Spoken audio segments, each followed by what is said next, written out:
hanging up his real estate shingle, moving out of the office, and he is going to enjoy life in retirement.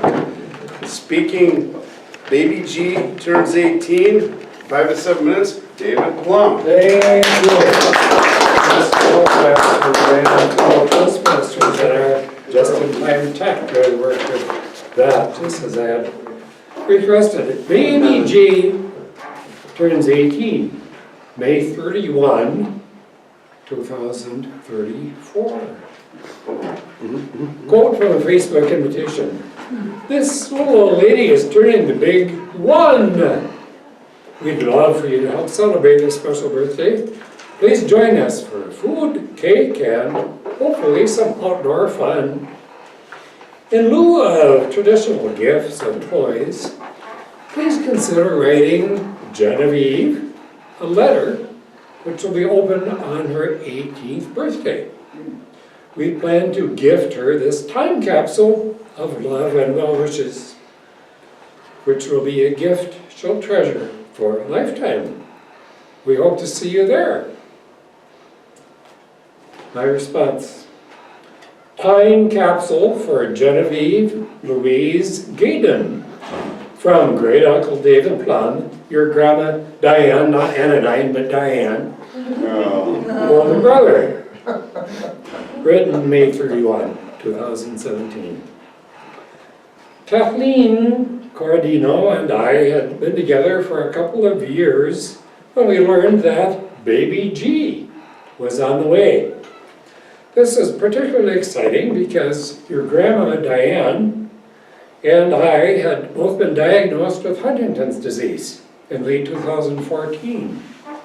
And we were happy to learn that your mother Carrie and your Aunt Katrina and your Aunt Robin and your Uncle Jeremy had all tested negative for this gene, meaning that they were clear of the disease and would not pass it on to any children they had.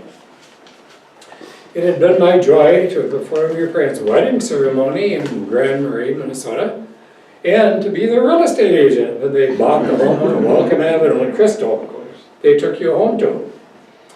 Neither Kathleen nor I had any children or grandchildren of our own, so the prospect of a new baby in the family was especially exciting.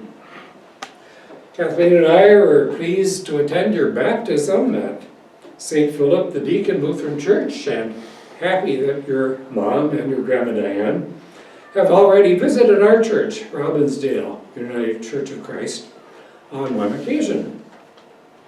We got to take care of you one whole day when you were about 6 months old. Now we know why God doesn't give babies to 70-year-olds.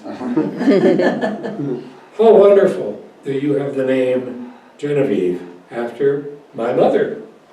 I'm glad your parents took home her hope chest and hope that you are still using it.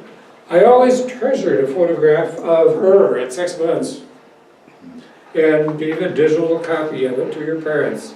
I hope you have seen it, and here's another copy. My mother was always aware that we had a famous Quaker preacher somewhere in the Nisbet side of the family, but she wasn't quite sure who it was or where that all happened. Shortly after her death, in the early days of the internet, I did quite a bit of research and found in historical documents this about Robert Nisbet. From the East Hansard Records of Births and Deaths, page 42, Robert Nisbet, born at Coltershire near Biggar in Edinburgh, North Britain, in 1744. According to the best account, Robert Nisbet deceased 16th of 10th month, 1795, and was decently buried the 18th following.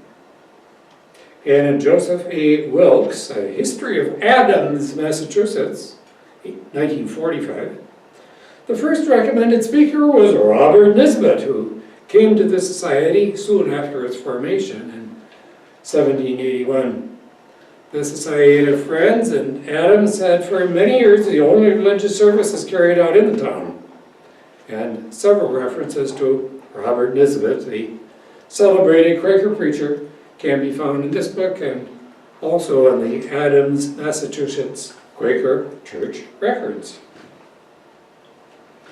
He is the hero of the children's book, The Arrow Over the Door by Joseph Brookak, which was published in 1998 from a library description of the book. In the year 1777, a group of Quakers and a party of Indians have a memorable meeting. An author's note recounts Brookak's research into the varying accounts of this true event and carefully notes any changes he made in the retelling. In that note, the author tells us about the real Robert Nisbet, the celebrated Quaker preacher. With this 18th birthday greeting, I'm giving you a copy of this book.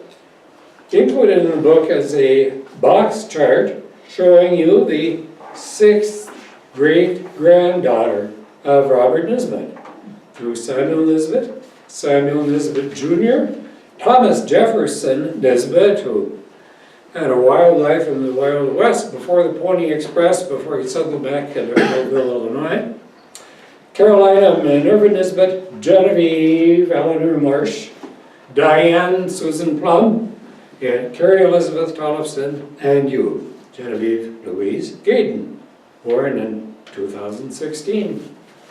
Genevieve, we hope that you've had a wonderful 18 years. Hope that we're both still alive and well to celebrate with you.